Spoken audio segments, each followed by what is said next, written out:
This lesson will briefly review MQTT security mechanisms relating to identification, authentication, and authorization of MQTT clients. MQTT is primarily concerned only with message transmission. However, it also provides basic client identification, client authentication, and client authorization mechanisms. Note that the specification also recommends usage of TLS connections to provide additional security assurances relating to data confidentiality, data integrity, and data authenticity.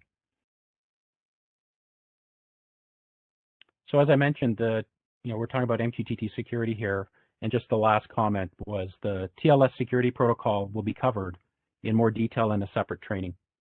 And again, TLS stands for Transport Level Security. And basically, it's the set of protocols when you're on a browser and you see the little lock icon in your browser. TLS is the set of protocols that enable that secure functionality. And that it is a whole protocol suite unto itself.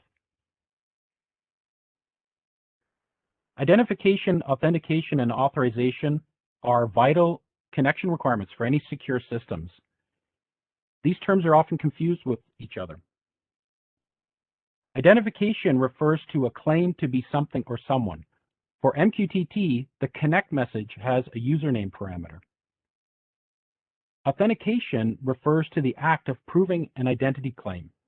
For MQTT, the connect message has a password parameter. Authorization refers to allowing access to specific resources once a client is identified and authenticated.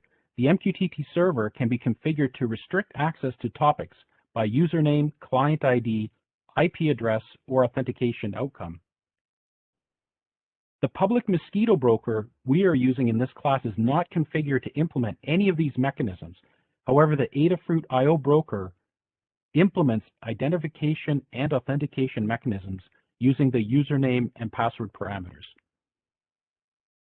So again, for this class, we don't really have to set up any of these security mechanisms in any of our messages.